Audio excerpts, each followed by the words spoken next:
Hello friends. तो आज की इस वीडियो में हम एक्सेल के कुछ बेसिक फंक्शन को करेंगे कि एक्सेल में सबसे ज़्यादा ज़रूरत किन फंक्शंस की पड़ती है, और अगर हम कहीं इंटरव्यू में एक्सेल की जॉब पे जाते हैं तो उनमें से सबसे ज़्यादा फॉर्मूले हमसे किस टाइप के पूछे जाते हैं। तो ये सभी फॉर्मूलेज हैं जो हर किसी एक्सेल यूज़र को आने चाहिए। तो सबसे पहले हम इसमें स्टार्ट करते हैं फॉर्मूला सम से। जैसे इसमें पहला फॉर्मूला है सम का। सम फंक्शन का काम बेसिकली यहाँ पे डेटा को जोड़ना होता है। अगर हमें कोई डेटा ऐड करना हो तो हम सम फंक्शन की हेल्प से कर सकते हैं। अब इसके लिए एक हम यहाँ पे कुछ इस टाइप का डेटा बना लेते हैं।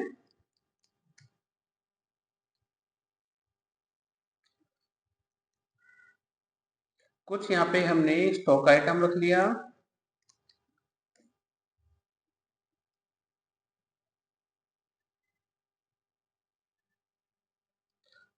और यहाँ पे कुछ सेल्स रेंट बिटवीन फंक्शन से डाल देते हैं। जैसे इसमें हमने 1000 से 5000 के बीच सेल डाल दी और इसे ड्रैग करके कंट्रोल डी से ड्रैग किया और इसका फॉर्मूला रिमूव कर देना है। तो पहले कॉपी करेंगे कंट्रोल सी से और फिर paste value alt H V B enter. फिर इसके बाद हमें यहाँ पे 3 एड्रेस रखने हैं।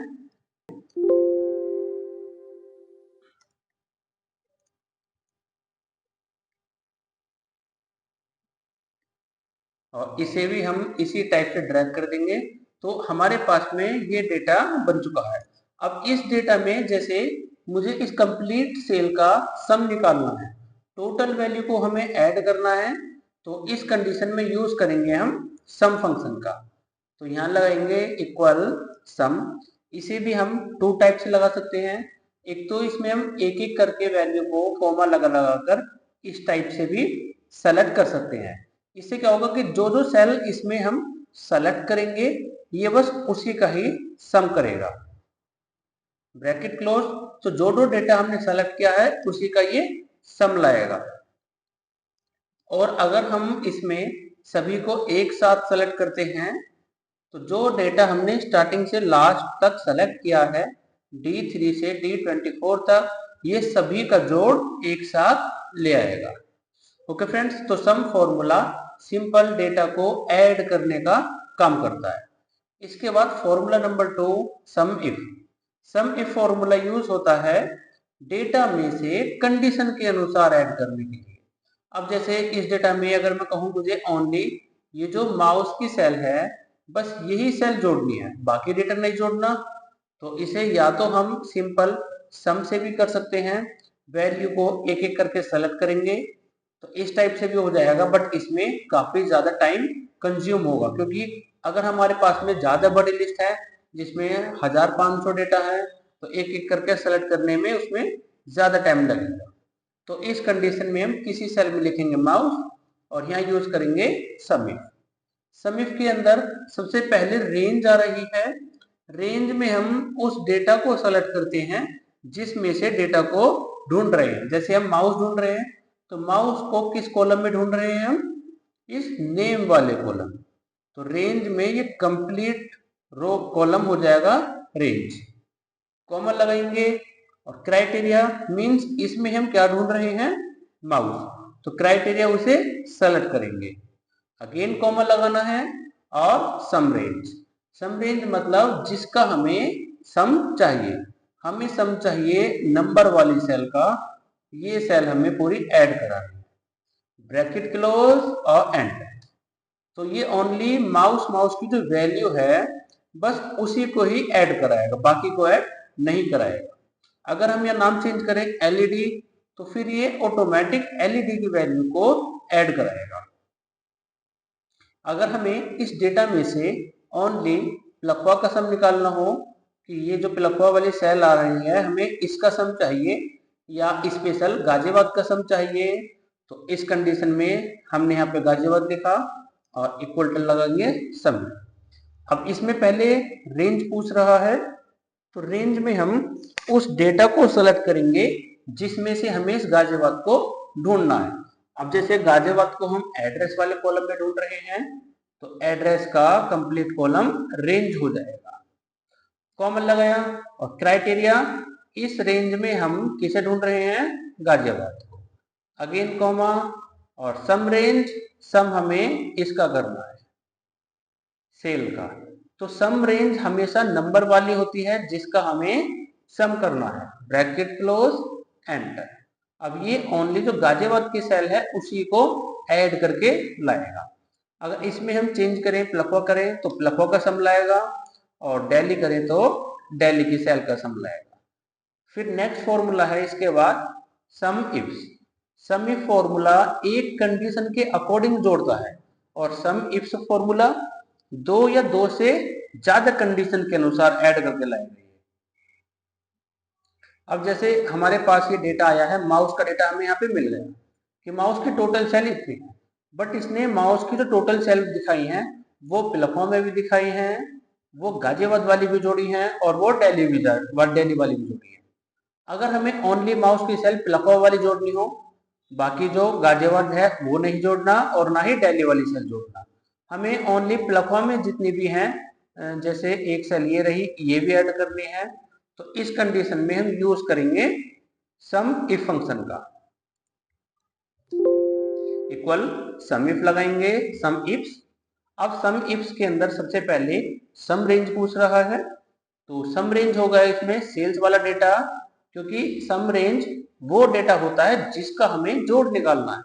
सम इफ में सम रेंज सबसे बाद में पूछता है, और सम इफ्स में सबसे पहले। तो सम रेंज में हम इस पूरे डेटा को सेलेक्ट कर लेंगे टॉप से बॉटम तक, comma criteria range 1। Criteria range 1 का मतलब जो हम क्राइटेरिया सर्च कर रहे हैं उसे जिस कॉलम में सर्च कर रहे हैं वो क्राइटेरिया रेंज 1 होता है। अगेन कॉमा लगाया, और क्राइटेरिया 1 इस रेंज में हम किसे ढूंढ रहे हैं, माउस। तो ये हो गया क्राइटेरिया 1, कॉमा क्राइटेरिया रेंज 2, इसमें अब हम सेलेक्ट करेंगे दूसरी रेंज, अगेन कॉमा लगाएंगे, और क्राइटेरिया 2 इसमें क्या हम सर्च कर रहे हैं, प्लकवा PKW। तो ये ओनली माउस की सेल को प्लकवा वाली को ही ऐड करेगा, बाकी को ऐड नहीं करेगा। अगर हम यहाँ चेंज करें गाजियाबाद तो उसी का सम हमें लेकर आएगा। नेक्स्ट हो गया इसके बाद में मैक्स। मैक्स फॉर्मूले का काम होता है डेटा में से मैक्सिमम नंबर निकालना।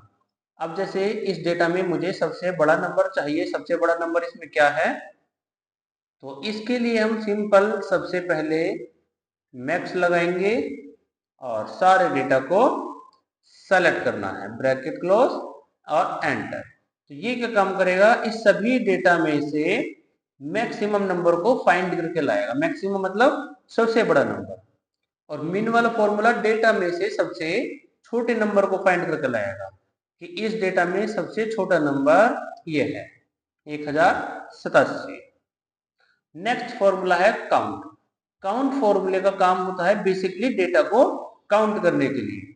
अब जैसे हम यहाँ पे एक डेटा और बनाते हैं,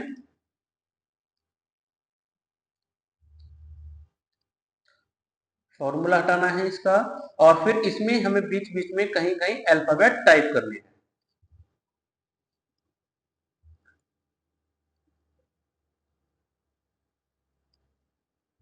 तो इस टाइप से हमने यहाँ पे डेटा बना लिया, और इस डेटा के बाद अब हमें इस पे वर्क करना है।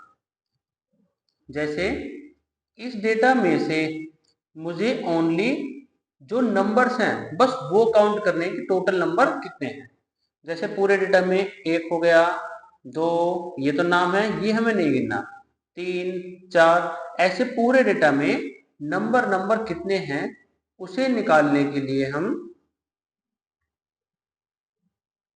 इक्वल यहाँ फॉर्मूला लगाएंगे काउंट, और काउंट के अंदर हम सभी डेटा को एक साथ सेलेक्ट कर देंगे। तो पूरे डेटा में से जितने भी नंबर्स हैं उन्हें काउंट करके लिया गया कि टोटल नंबर इसमें 96 हैं। Count only number. अगर हमें इस डेटा में से ओनली नंबर की जगह नंबर और नाम दोनों गिनने हो तो इसमें से अब हमें काउंट करना है, काउंट नंबर और नेम दोनों गिनने के लिए हम फॉर्मूला यूज करेंगे काउंट ए।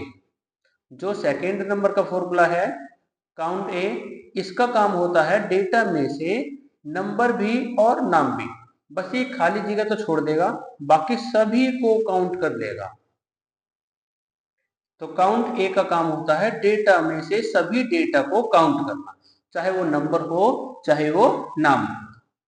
ओके फ्रेंड्स, अगर हमें इसमें एक क्वेश्चन करना हो कि मुझे इस डेटा में से काउंट ओनली नेम करने हैं, कि मुझे इस डेटा में से जो नेम है उन्हें काउंट करके लाओ, तो उसके लिए हम इज इक्वल टू काउंट ए लगाएंगे।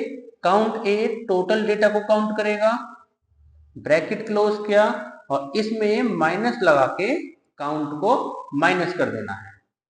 यानी कि ये जो हमारे पास में नंबर और नेम दोनों हैं, इन दोनों में से हमें क्या घटाना है, ओनली नंबर को। तो बचेगा क्या, दोनों में से नंबर हमने माइनस कर दिए तो नेम को ये बता देगा कि टोटल नाम इसमें 19 है। इसे निकालने का एक दूसरा तरीका भी होता है, काउंट इफ लगाएंगे। काउंट इफ फंक्शन का यूज बेसिकली डेटा में से कंडीशन के अनुसार गिनने के लिए किया जाता है। अब जैसे इसमें हमने रेंज में ले लिया ये कंप्लीट डेटा कॉमा और क्राइटेरिया, मतलब इसमें से हम क्या गिनना है। जैसे हमने डबल कोड में ए डाला तो ये टोटल ए बताएगा कि इस डेटा में टोटल ए कितने हैं। अगर हम यहाँ पे कहीं डेटा में ए बढ़ाते हैं एक की संख्या, तो ये ओनली ए को बताएगा कि इस डेटा में टोटल ए कितने हैं। अब देखो फ्रेंड्स, ये बता रहा है कि इस डेटा में टोटल ए 6 है, तो डबल कोड के अंदर हम जो भी संख्या डालते हैं उसी को ये काउंट करता है, चाहे वो संख्या हो चाहे वो अल्फाबेट हो। लेकिन अगर हम इसमें डबल कोड में स्टार का यूज करें, एस्टेरिस्क का, तो एस्टेरिस्क ओनली टेक्स्ट को डिनोट करता है। अगर हम इसमें स्टार डालते हैं तो स्टार का मतलब ये इस डेटा में से ओनली नेम को काउंट करेगा, बस बाकी को काउंट नहीं करेगा। तो इस टाइप से भी हम निकाल सकते हैं।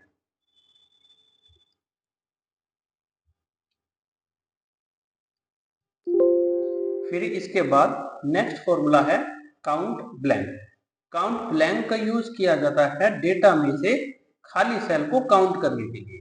अब जैसे मुझे इसमें से खाली सेल काउंट करनी है, काउंट ओनली ब्लैंक सेल्स, तो इसके लिए हम काउंट ब्लैंक फंक्शन लगाते हैं, जिसका काम होता है खाली सेल को काउंट करके लाना कि इस डेटा में टोटल खाली सेल कितने हैं। ओके, और इसे हम काउंट इफ से भी कर सकते हैं, क्योंकि काउंट इफ का काम होता है डेटा में से कंडीशन के अनुसार काउंट करना। रेंज तो इसमें हमने रेंज के अंदर ये कंप्लीट डेटा सेलेक्ट किया और क्राइटेरिया में हमने डबल इन्वर्टेड कॉमा में कुछ भी नहीं डाला, डबल कोड में हमने ऐसे बंद कर दिया, तो ये भी खाली सेल को ही काउंट करेगा। Next function count if. Count if का यूज किया जाता है डेटा में से कंडीशन के अनुसार गिनने के लिए। अब जैसे ये हमें डेटा दिया हुआ है, इसमें मुझे माउस काउंट करना है कि कितनी जगह आ रहा है, तो किसी सेल में माउस लिखेंगे और काउंटिंग। रेंज हो गया ये कंप्लीट डेटा कॉमा और क्राइटेरिया में हमें सेलेक्ट करना है जो भी हम इसमें से गिनना चाह रहे हैं उसे हम सेलेक्ट कर देंगे, या फिर हम डबल कोड के अंदर भी लिख सकते हैं, ब्रैकेट क्लोज। तो ये बताएगा कि माउस इसमें टोटल 6 जगह आ रहा है, मुझे इस डेटा में गिनना है गाजियाबाद कितनी जगह आ रहा है, तो इज इक्वल टू यहाँ पे यूज करेंगे हम count if range complete data जिस कॉलम में से हम काउंट कर रहे हैं और क्राइटेरिया गाजियाबाद, तो पूरे कॉलम में से गाजियाबाद को काउंट करके ले आएगा। और अगर हमें इस डेटा में से काउंट करना हो, जैसे इसमें हमने कहीं कहीं 3000 टाइप कर दिया और इस डेटा में से हमें काउंट करना हो कि इसमें गाजियाबाद कहाँ कहाँ आ रहा है, तो यहाँ लिखना है गाजियाबाद और इक्वल टू सॉरी गाजियाबाद नहीं, मुझे इस डेटा में इसे काउंट करना है कि इस डेटा में 3000 कितनी चीजें लिख रहा है। तो यूज करेंगे काउंट इफ। रेंज हो गया कंप्लीट डेटा जिसमें से हम काउंट कर रहे हैं, कॉमा, और क्राइटेरिया इसमें से हम क्या गिन रहे हैं, गाजियाबाद, ब्रैकेट क्लोज और एंटर। तो टोटल इसमें, सॉरी गाजियाबाद नहीं, इसमें 3000 हम काउंट कर रहे हैं, तो 3000 इसमें टोटल 5 जगह आ रहा है। लेकिन अगर मैं क्वेश्चन इसमें चेंज करूं कि मुझे इसमें वो डेटा गिनना है जो वैल्यू 3000 से बड़ी है, तो इस कंडीशन में हम सिंपल ग्रेटर देन लगाएंगे और 3000। तो ये 3000 से सभी बड़ी वैल्यू को काउंट करके बताएगा कि 3000 से बड़ी इसमें 7 वैल्यू है, लेकिन ये इसमें 3000 को काउंट नहीं करेगा। अगर हमें 3000 रुपये काउंट करना हो तो ग्रेटर देन और इक्वल एक साथ लगाएंगे, फिर ये दोनों को काउंट करेगा। नेक्स्ट फॉर्मूला है काउंट इफ्स। काउंट इफ्स का यूज किया जाता है बेसिकली दो या दो से ज्यादा कंडीशन के अनुसार काउंट करने के लिए। अब जैसे अभी हमने काउंट किया था कि माउस इसमें टोटल 6 जगह आ रहा है, काउंट इफ से हमने निकाला था। लेकिन अगर मैं कहूं मुझे ओनली माउस प्लकों में ही चाहिए कि ये जो वैल्यू प्लकों में है ये कितनी जगह आ रही है, तो इस कंडीशन में हम यूज करेंगे काउंट इफ्स का, जिसमें क्राइटेरिया रेंज 1 नेम वाला कॉलम होगा और क्राइटेरिया 1 इसमें क्या ढूंढ रहे हैं हम, mouse, again comma, range 2 address वाला कॉलम और इसमें हम प्लकवा ढूंढ रहे हैं, ब्रैकेट क्लोज। तो उसी का सम यहाँ पर, सॉरी उसी को काउंट करके ये ले आया कि टोटल माउस प्लकों में बस 2 ही जगह आ रहा है, एक तो ये रहा, ये गाजियाबाद है, और दूसरा ये रहा। ओके फ्रेंड्स, नेक्स्ट फॉर्मूला है इसके बाद में प्रॉपर। प्रॉपर का यूज किया जाता है बेसिकली किसी भी अल्फाबेट पे। अब जैसे हमारे पास में कुछ डेटा है, इसे डिलीट कर देते हैं और यहाँ पर हम टाइप कर लेते हैं, जैसे हमने स्मॉल, कैपिटल इस टाइप से वर्ड लिख दिए, किसी में कैपिटल है और किसी में स्मॉल है।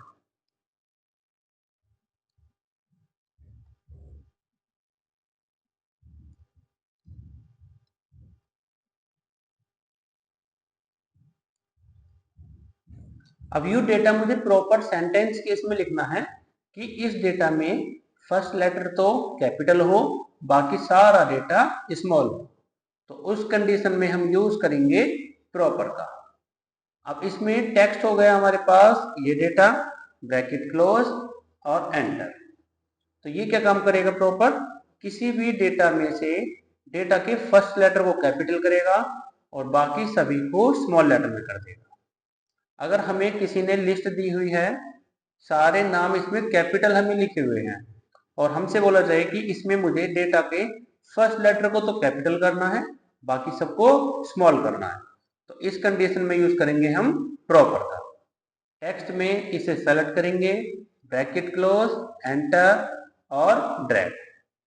ड्रैग करने के बाद में इसी डेटा को कॉपी करके दूसरे डेटा पे पेस्ट वैल्यू कर देना है, तो ऑटोमेटिक डेटा इस पर आ जाएगा। नेक्स्ट फॉर्मूला है अपर और लोअर। अपर फॉर्मूले का काम होता है डेटा को कैपिटल लेटर में करना। अब जैसे हमें ये डेटा दिया हुआ है, ये मुझे सारा डेटा कैपिटल लेटर में चाहिए, तो इस कंडीशन में हम अपर फॉर्मूले का यूज करेंगे, इक्वल लगाएंगे, इज इक्वल टू अपर, और इसमें हम सिंगल सेल को सेलेक्ट करेंगे। तो अपर क्या काम करेगा, डेटा को कैपिटल लेटर में कर देगा, सभी डेटा कैपिटल में आ जाएगा और इसे हम कॉपी करके इनके ऊपर कर्सर लाके यहाँ पे पेस्ट वैल्यू कर देना है, तो ये सारा डेटा एज इट इज यहाँ पर पेस्ट हो जाएगा। अपर का काम होता है किसी भी डेटा को कैपिटल में करना, जैसे ये नाम हमें कैपिटल में चाहिए, तो अपर लगाया और सिंगल नाम किया सेलेक्ट और एंटर, तो ये क्या काम करेगा, इन सभी नामों को कैपिटल लेटर में कर देगा। कॉपी किया और इसे पेस्ट वैल्यू कर दिया। ओके फ्रेंड्स, इस टाइप से हम डेटा को कैपिटल लेटर में कर सकते हैं। अब इसमें अगर हमें ये कंप्लीट डेटा स्मॉल लेटर में करना हो तो उसके लिए यूज करेंगे हम इक्वल लोअर। लोअर फंक्शन का काम होता है किसी भी डेटा को स्मॉल लेटर में करना। जैसे हमें लोअर लगाया और सेल को सेलेक्ट किया, ब्रैकेट क्लोज, एंटर, तो यही डेटा हमें स्मॉल लेटर में मिल जाएगा। सारा डेटा ड्रैग किया तो सेम सारा डेटा हमें स्मॉल लेटर में यहाँ पर मिल जाएगा। अगर ये डेटा हमें कहीं कॉपी लिखना हो कहीं और, तो इसे हम कॉपी करके पेस्ट वैल्यू कर देंगे जहां भी हमें ये डेटा लिखना है। ओके फ्रेंड्स, नेक्स्ट है इसमें कॉनकैटनेट। कॉनकैटनेट का यूज होता है बेसिकली दो वैल्यू को एक जगह ऐड कराने के लिए। अब जैसे हमारे पास नेम और सेल हमें दी हुई है, यहाँ पे हमने यूज किया कॉनकैटनेट। अब टेक्स्ट 1 में हमने सेलेक्ट कर दिया नेम को, माउस को, और टेक्स्ट 2 में सेल को, तो ये दोनों वैल्यू एक ही सेल में इस टाइप से आ जाएगी। कॉनकैटनेट लगाया हमने, टेक्स्ट 1 ये हो गया, टेक्स्ट 2 ये, और टेक्स्ट 3 में हमने ये लगा दिया। तो इसमें हम कॉमा लगाकर कितनी भी वैल्यू सेलेक्ट कर सकते हैं। तो इस टाइप से ये सारी सेल डेटा हमें एक ही सेल में आउटपुट में मिल जाएगा। अगर हमें इनके बीच में स्पेस चाहिए तो कॉनकैटनेट के साथ में हम स्पेस का यूज करेंगे, जिसमें टेक्स्ट 1 हो गया ये डेटा, टेक्स्ट 2 स्पेस, और टेक्स्ट 3 ये डेटा। तो स्पेस हमें डालना है डबल इन्वर्टेड कॉमा में, ब्रैकेट क्लोज। तो इस टाइप से हमें डेटा मिल जाएगा। अब इसका हम फॉर्मूला हटा देंगे, जो हमने फॉर्मूला लगा रखा है, कॉपी करके पेस्ट वैल्यू। अब इस डेटा पे हम बाकी आगे के क्वेश्चंस और फॉर्मूलेज करते हैं। जैसे इसमें हमें दिया हुआ है फॉर्मूला नेक्स्ट लेफ्ट। लेफ्ट का काम करेगा, लेफ्ट का काम किसी भी डेटा में से लेफ्ट साइड के कुछ वर्ड को उठा के लाएगा। जैसे यहाँ पे हो गया लेफ्ट और राइट, मिड, फाइंड और लेफ्ट। तो लेफ्ट का काम होता है डेटा में से लेफ्ट साइड के वर्ड को लेकर आना। जैसे मुझे इसमें से माउस के 3 वर्ड चाहिए स्टार्टिंग के, MOU, तो इसके लिए हम लगाएंगे लेफ्ट। टेक्स्ट हो गया इसमें ये वाला, कॉमा, और नंबर कैरेक्टर में डाला हमने 3, ब्रैकेट क्लोज। तो ये क्या काम करेगा, डेटा में से लेफ्ट साइड से 3 वर्ड को फाइंड करके ले आएगा। और जैसे ही हम इसे ड्रैग करेंगे तो हर किसी डेटा में से ये लेफ्ट साइड के 3 वर्ड को फाइंड करके ले आएगा। राइट वाला फंक्शन काम करता है डेटा में से राइट साइड के वर्ड लाने के लिए। अब जैसे मुझे इसमें राइट साइड में से 4 वर्ड चाहिए, तो इक्वल लगा के हम राइट लगाएंगे, टेक्स्ट हो गया ये, कॉमा, नंबर कैरेक्टर पे हमने डाला यहाँ पे 4, तो राइट साइड से 4 वर्ड कौन से हैं, 0404। तो इस टाइप का डेटा राइट साइड से ये फाइंड करके ले आएगा। मिड वाला फंक्शन बेसिकली काम करता है बीच में से किसी भी डेटा को लाने के लिए। अब जैसे सपोज हमें ये डेटा लाना है, इस डेटा को हमें फाइंड करके लाना है, तो इस कंडीशन में हम यूज करेंगे is equal to mid, text हो गया ये data, comma, start number. Start number पे हम वो संख्या डालेंगे जिसमें जहां से हमें उठा के लाना है।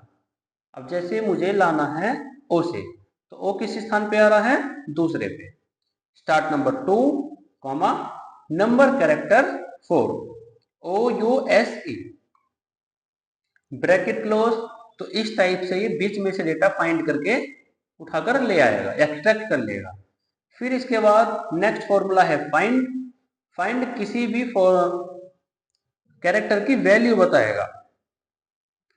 जैसे मुझे इस डेटा में स्पेस फाइंड करना है कि स्पेस किस स्थान पे आ रहा है, तो इसमें हम उसी वर्ड को डाल देंगे फाइंड। फाइंड टेक्स्ट में हम वो वर्ड डालेंगे जो हमें खोजना है। जैसे मुझे ई खोजना है तो डबल इन्वर्टेड कॉमा में ई डाला, कॉमा, और विद इन टेक्स्ट ये वैल्यू, ब्रैकेट क्लोज, एंटर। तो ई का स्थान इस डेटा में 5 है, और इसे जैसे ही हम ड्रैग करेंगे तो हर किसी में ये ई के स्थान को बता देगा। और जहां पर ई हमें नहीं मिल पाया उसमें ये एरर दे देगा।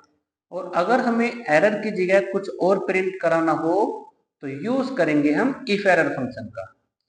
यहां पर लगाएंगे इफ एरर, वैल्यू में ये कंप्लीट फॉर्मूला आ जाएगा, कॉमा वैल्यू इफ एरर। अगर इस फॉर्मूले में कोई एरर आती है तो डबल कोड में हमने प्रिंट करा दिया नॉट फाउंड। तो एरर पे ये ऑटोमेटिक ड्रैग करने के बाद हमें नॉट फाउंड प्रिंट करके देगा। लेंथ फॉर्मूला डेटा की लेंथ को काउंट करेगा कि हमें इसकी लेंथ काउंट करनी है। लेंथ मतलब इसमें कितने वर्ड हैं, कितने कैरेक्टर हैं।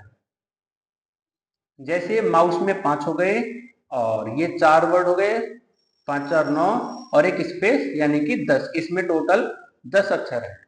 ऐसे ही ये सभी की लेंथ को फाइंड करके ले आएगा। नेक्स्ट है इसमें फॉर्मूला इफ। इफ का यूज बेसिकली कंडीशन के लिए किया जाता है। कंडीशन जैसे अब इसमें हम कंडीशन डालेंगे कि अगर जिसकी सेल, इसमें डेटा में जिसकी सेल हमारे पास में 4000 से ज्यादा है उसके आगे तो प्रिंट हो excellent sale is equal to if. Logical test में कि जिसकी सेल ग्रेटर देन और इक्वल हो 4000 तो उस पे डालेंगे हम यहाँ पे एक्सीलेंट सेल।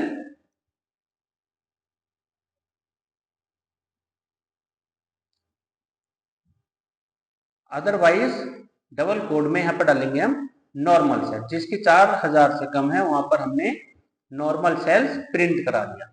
वैसे इस फॉर्मूले का यूज काफी ज्यादा इंपॉर्टेंट है ये फॉर्मूला, और इसका यूज काफी सारे फॉर्मूलेस के साथ भी किया जाता है। इसकी हमने एक अलग से 3 या 4 वीडियो बनाई हुई है, जिसमें जो वीडियो इंटरव्यू प्लेलिस्ट में भी अवेलेबल है और एक्सेल टिप्स एंड ट्रिक्स वाली प्लेलिस्ट में भी अवेलेबल है। तो उसमें इस फॉर्मूले का यूज करके हमने काफी सारे इंटरव्यू के क्वेश्चंस को सॉल्व किया हुआ है, तो आप उस वीडियो को भी विजिट कर सकते हो। बाकी नॉर्मल यूज इसका हमने यहाँ पे किया है कि अगर सेल जिसकी 4000 से बड़ी है तो उसके आगे एक्सीलेंट सेल और 4 से कम वाले में नॉर्मल सेल प्रिंट इसमें कराया है। नेक्स्ट फॉर्मूला हो गया स्मॉल और फिर हो गया लार्ज। अब जैसे हमें यहाँ पे सेल दी हुई है ये, इसमें से अगर मैं कहूँ मुझे सबसे छोटी वैल्यू निकालनी है तो सिंपल फॉर्मूला यूज करेंगे हम मिन का। मिन का यूज करते हैं हम डेटा में से सबसे छोटी वैल्यू निकालने के लिए। ये सबसे छोटी वैल्यू फाइंड करके ले आएगा। लेकिन अगर मैं कहूँ इसमें मुझे दूसरे नंबर की चाहिए सबसे छोटी वैल्यू, इस डेटा में से दूसरे नंबर की सबसे छोटी वैल्यू, तो इस कंडीशन में हम यहाँ टाइप करेंगे 2 और यहाँ लगाएंगे स्मॉल। एरे में हम उस डेटा को सेलेक्ट करेंगे जिसमें से हमें वैल्यू को फाइंड करना है। अब फाइंड हम इस डेटा में से करेंगे सेल्स में, तो सेल्स का पूरा कॉलम सेलेक्ट, कॉमा लगाएंगे, 1 मिनट दोबारा सेलेक्ट करते हैं, is equal to small array हो गया सेल्स का कंप्लीट कॉलम, कॉमा और रो में डालेंगे। रो में या तो हम 2 टाइप कर सकते हैं या फिर इस सेल को भी सेलेक्ट कर सकते हैं। तो इस डेटा में से दूसरे नंबर की वैल्यू को ये फाइंड करके ले आएगा। अगर हम यहाँ 1 डालते हैं तो पहले नंबर की वैल्यू आएगी, 2 डालेंगे दूसरे की आएगी, 3 डालेंगे तीसरे की आएगी। सेम ऐसे ही फॉर्मूला काम करता है लार्ज का। अब जैसे अगर मुझे सबसे बड़ी वैल्यू चाहिए तो सिंपल हम यहाँ पे मैक्स चलाएंगे और डेटा में से सबसे बड़ी वैल्यू को उठाकर ले आएगा। लेकिन अगर मुझे दूसरे नंबर की चाहिए सबसे बड़ी तो लार्ज लगाएंगे।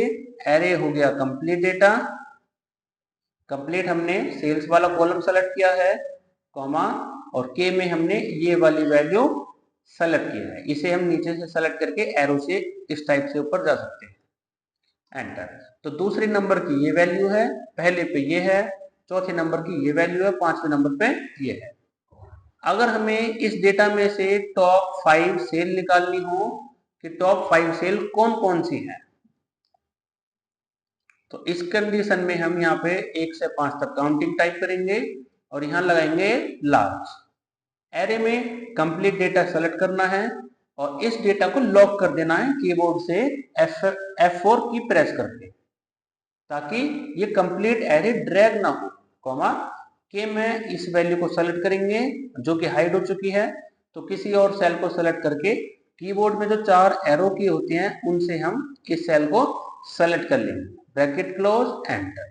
तो ये सबसे बड़ी 4 सेलों को प्रिंट करा देगा। नेक्स्ट हो गया इसमें स्मॉल लार्ज के बाद वीलुकअप। वीलुकअप का फॉर्मूला भी इफ की तरह काफी इंपोर्टेंट है, सबसे इंपोर्टेंट फॉर्मूला ये माना जाता है वीलुकअप का, क्योंकि ये डेटा को किसी भी कंडीशन के अनुसार खोजने का काम करता है। इसमें हम किसी भी कंडीशन के अनुसार डेटा को खोज सकते हैं। तो इसके लिए भी हम एक अलग से डेटा निकाल लेते हैं। जैसे हमारे पास ये डेटा है, अब जिसका हम यहाँ पे नाम डालें, अब जैसे हमने सीरियल नंबर डाला 3 या 4, इसके हमें टोटल नंबर यहाँ पे मिल जाए, तो इस काम को हम कर सकते हैं वीलुकअप की हेल्प से। तो इक्वल लगाएंगे वीलुकअप। अब वीलुकअप की कंडीशन होती है कि इसमें सबसे पहले लुकअप वैल्यू पूछ रहा है, तो लुकअप वैल्यू वो वैल्यू होती है जिसका डेटा हमें खोजना है। तो डेटा हमें चाहिए इसका, कॉमा लगाएंगे, फिर इसके बाद में table array. Table array means जिस टेबल में हम इस वैल्यू को खोज रहे हैं। तो ये टेबल हमारे पास, हम रोल नंबर से इसे सेलेक्ट करेंगे, अगेन कॉमा लगाएंगे और कॉलम इंडेक्स नंबर। अब यहां से हम काउंट करेंगे कि टोटल किस नंबर पे आ रहा है। जैसे पहले पे हो गया सीरियल नंबर, दूसरे पे नेम, तीसरे पे एड्रेस, 4, 5, 6, 7, 8, 9। तो 9वें नंबर पे आ रहा है, 9 लिखेंगे, कॉमा 0 लगाएंगे, ब्रैकेट क्लोज, तो आंसर हमें मिल जाएगा। अब रोल नंबर जैसा चेंज करेंगे हम उसके अनुसार ही डेटा को फाइंड करके ले आएगा।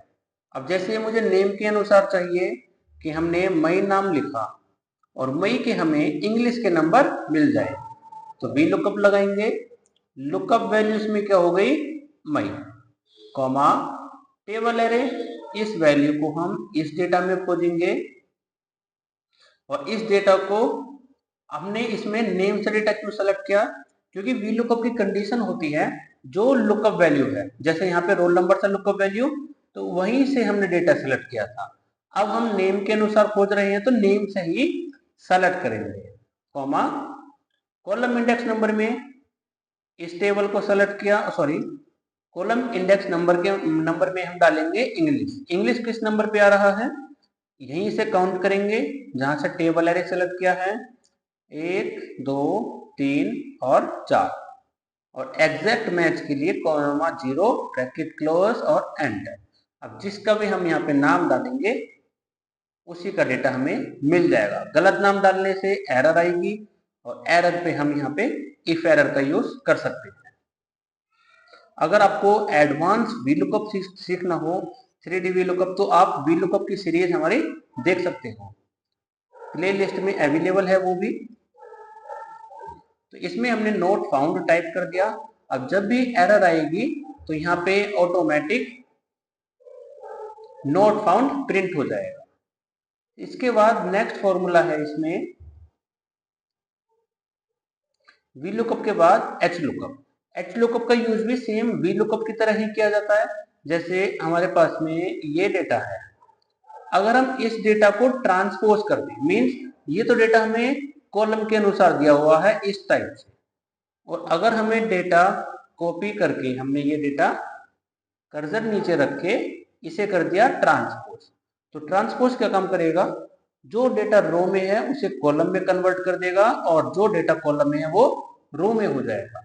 अगर हमें इस टाइप का डेटा मिलता हो और इसमें हमें कहना हो कि हमें रोल नंबर के अनुसार टोटल नंबर चाहिए, तो इस टाइप के डेटा में हम एच लुकअप लगाएंगे।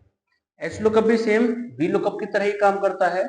H lookup means horizontal lookup और V lookup means vertical lookup. इसमें लुकअप वैल्यू ये हो गई, टेबल एरे हमने कंप्लीट टेबल सेलेक्ट किया, कॉमा रो इंडेक्स नंबर, उसमें हम कॉलम काउंट करते थे और इसमें हमें रो काउंट करनी है, तो टोटल यहाँ से 9वें नंबर पे मिलेगा, 9,0 ब्रैकेट क्लोज एंटर। अब जो भी आप रोल नंबर डालोगे उसी का डेटा मिल जाएगा। नेम के अनुसार हमें निकालना हो डेटा कि जोन के हमें यहाँ पे SST के नंबर चाहिए। लुकअप की वैल्यू जून हो गया क्योंकि हमें इसका डेटा चाहिए। और टेबल एरे, इसमें भी हम नेम सही सेलेक्ट करेंगे क्योंकि डेटा हमें नेम के अनुसार खोजना है, कॉमा रो इंडेक्स नंबर।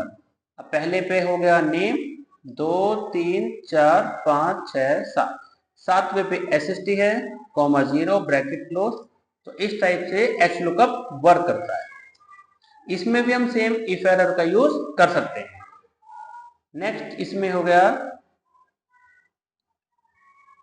ई डेट। ये कुछ डेट के फंक्शन हैं जो डेट पे वर्क करते हैं। जैसे हमने यहाँ पे शीट 4 पे एक डेट प्रिंट की,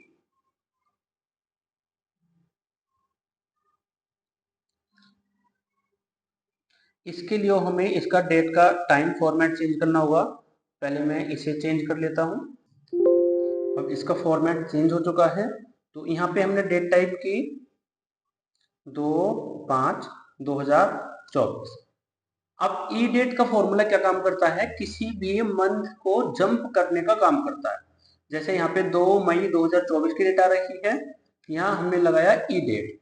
स्टार्ट डेट में हमने इस डेट को किया सेलेक्ट, कॉमा, और मंथ में डाला इसमें हमने 2, ब्रैकेट क्लोज और एंटर। तो ये क्या काम करेगा, इस डेट के 2 महीने आगे की डेट ले आएगा, यानी कि 2/7 यानी 2 जुलाई 2024। अब इसे सेलेक्ट करके यहां से हम शॉर्ट डेट में कन्वर्ट करेंगे। तो इस टाइप से 2 महीने बाद की डेट हमें दे देगा। कोई भी डेट हम इसे प्रिंट करा सकते हैं। जैसे स्टार्ट डेट हो गई ये, मंथ में डाला हमने 12, तो 12 महीने बाद की ये हमें डेट देगा, यानी 2 मई 2025। इसे सेलेक्ट करके आपको यहां से डेट में कन्वर्ट कर देना है। ये हो गया। ओके फ्रेंड्स, अगर हम यहाँ पे टाइप करते हैं 0 तो इसी डेट को देगा, और अगर हम टाइप करेंगे -1 तो 1 महीने पहले जाएगा, उसकी डेट देगा।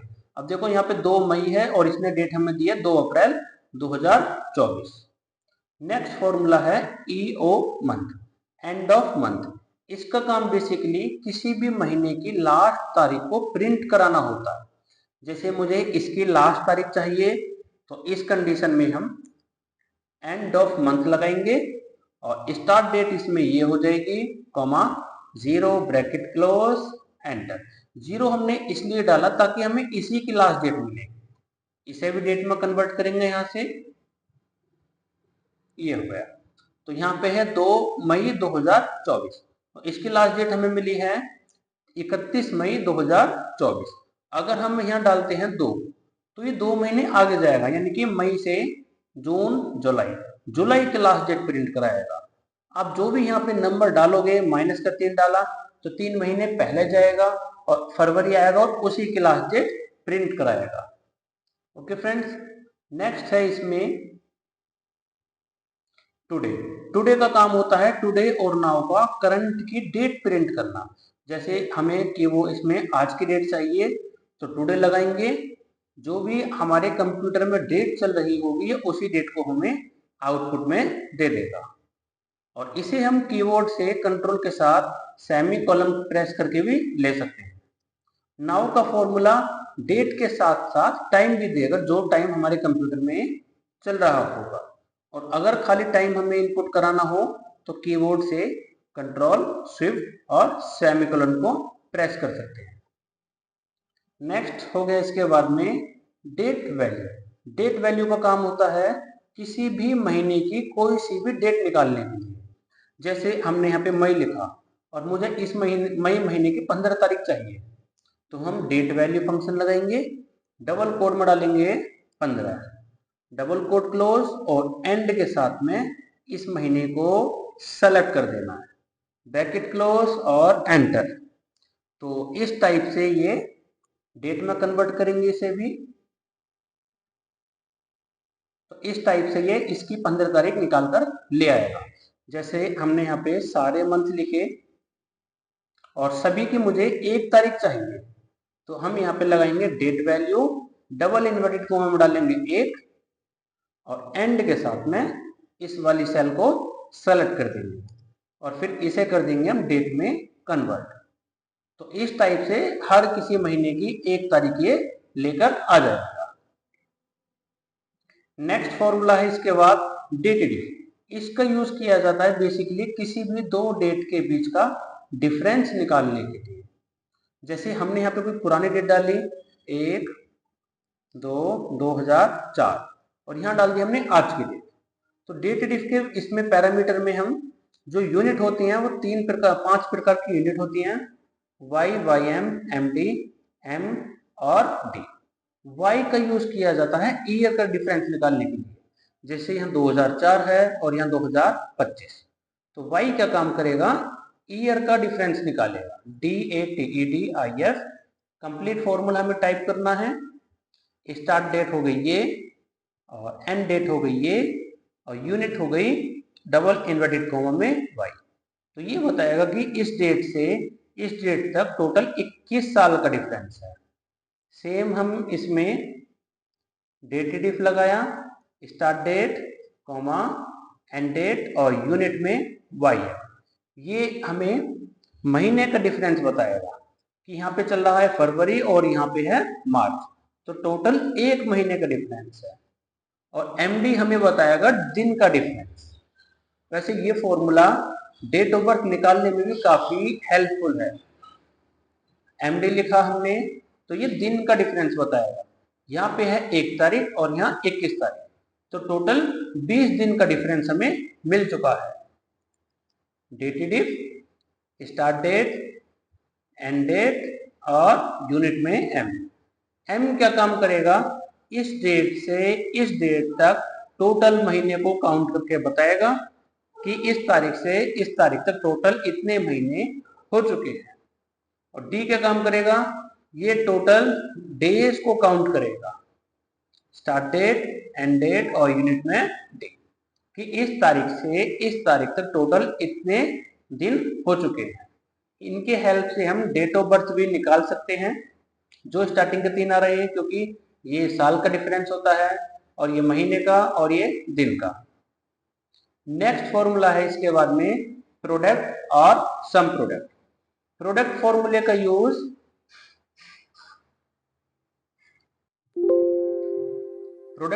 यूज बेसिकली मल्टीप्लाई करने के लिए किया जाता है। अब जैसे हमने सीरियल नंबर डाला और नेम डाला यहाँ पे, फिर इसके बाद में क्वांटिटी और रेट और अमाउंट। स्टॉक आइटम के हम यहाँ पे कुछ नाम डाल देंगे और इनकी क्वांटिटी, तो सभी की क्वांटिटी हमें इस टाइप से फिल करनी है। और एक का रेट हमने रखा है माउस का, सपोज 150, 290,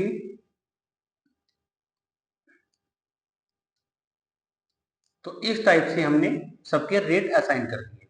अब एक का रेट है 120, तो 4 के रेट के लिए हमें इन दोनों की मल्टीप्लाई करनी होगी, तो इसके लिए हम यूज करेंगे प्रोडक्ट। और यहां से इन दोनों सेलों को सेलेक्ट करना है, तो प्रोडक्ट इन दोनों की मल्टीप्लाई करके हमें दे देगा। ड्रैग करेंगे तो इस टाइप से सभी के मल्टीप्लाई सभी के सामने ऑटोमेटिक आ जाएंगे। और इसका सम करेंगे तो इनका सबका टोटल हमें मिल जाएगा। तो इन सबका सम आया है 57,604। इसी काम को करता है some product. Some product basically दो कॉलम को आपस में मल्टीप्लाई करके ऐड करके देगा। जैसे एरे 1 में ले लिया क्वांटिटी का कॉलम कॉमा और एरे 2 में ले लिया हमने रेट वाला कॉलम। तो ये क्या काम करेगा, इन दोनों कॉलम को आपस में मल्टीप्लाई करेगा और जो भी आंसर आएगा उसे ऐड करके ले आएगा। तो इस टाइप से हम सम प्रोडक्ट का भी यूज कर सकते हैं। नेक्स्ट फॉर्मूला है सब्स्टिट्यूट। सब्स्टिट्यूट का यूज किसी भी वर्ड को रिप्लेस करने के लिए किया जाता है। जैसे हमें ये एक लिस्ट दी हुई है, अब इस लिस्ट में हमें क्या काम करना है, इस लिस्ट में जितने भी ए हैं, ए के स्थान पे मुझे एट द रेट लिखना है। तो इस कंडीशन में यूज करेंगे हम सब्स्टिट्यूट। टेक्स्ट हो गया ये comma old text double inverted comma में ए टाइप करेंगे क्योंकि मुझे ए की जगह लिखना है, और न्यू टेक्स्ट यहाँ पे मुझे एट द रेट लिखना है। तो हर किसी में ये ए के स्थान पर एट द रेट को प्रिंट करा देगा। ओके फ्रेंड्स, अगर हम यहाँ पे कोई नंबर भी डालेंगे, जैसे इसने तो सभी में चेंज कर दिया, लेकिन अगर मैं कहूँ मुझे दूसरे वाले की जगह चेंज करना हो बस, तो सब्स्टिट्यूट के अंदर टेक्स्ट हो गया ये ओल्ड टेक्स्ट ए और new text at the rate comma instant number में डालेंगे 2, तो ये पहले वाले को स्किप कर देगा, ए को पहले में जो ए आ रहा है उसे छोड़ देगा, दूसरे की जगह कर देगा। अगर हम डालते हैं 1 तो ओनली पहले वाले की जगह करेगा, बाकी इसके बाद में चाहे कितनी भी हो किसी की जगह नहीं करेगा। और अगर हम यहाँ कुछ भी नहीं डालते हैं तो इस टाइप से सभी में ये चेंज कर देगा।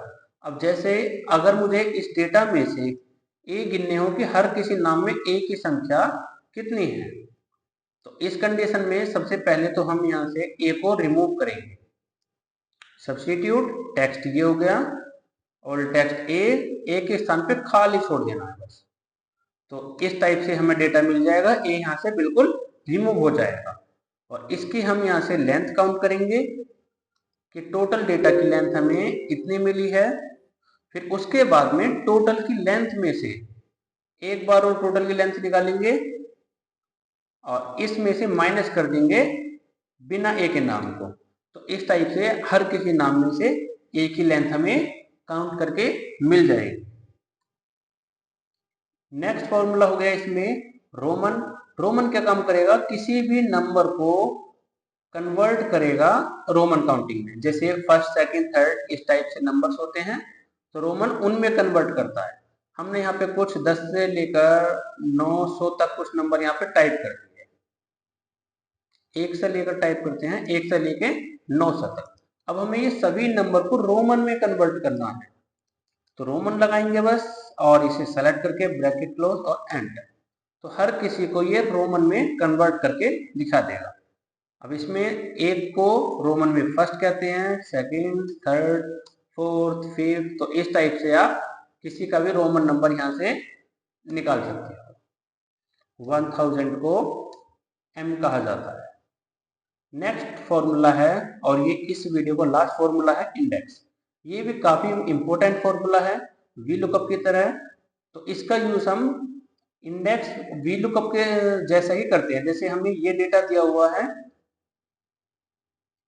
इसमें हमें नेम के अनुसार टोटल नंबर फाइंड करने हैं, तो इसके लिए हम इंडेक्स लगाएंगे और एरे में पूरे डेटा को सेलेक्ट करना है, complete data, comma row number पे मैच लगाएंगे और मैच के अंदर इस वाली वैल्यू को कॉमा चेक करेंगे इस डेटा में, comma 0 bracket close again comma और फिर से मैच।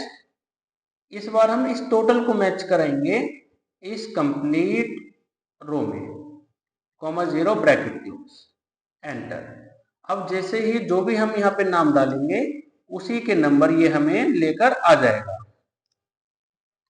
और अगर हम यहाँ से सब्जेक्ट चेंज करेंगे तो इस टाइप से उसी का डेटा ये प्रिंट करा देगा।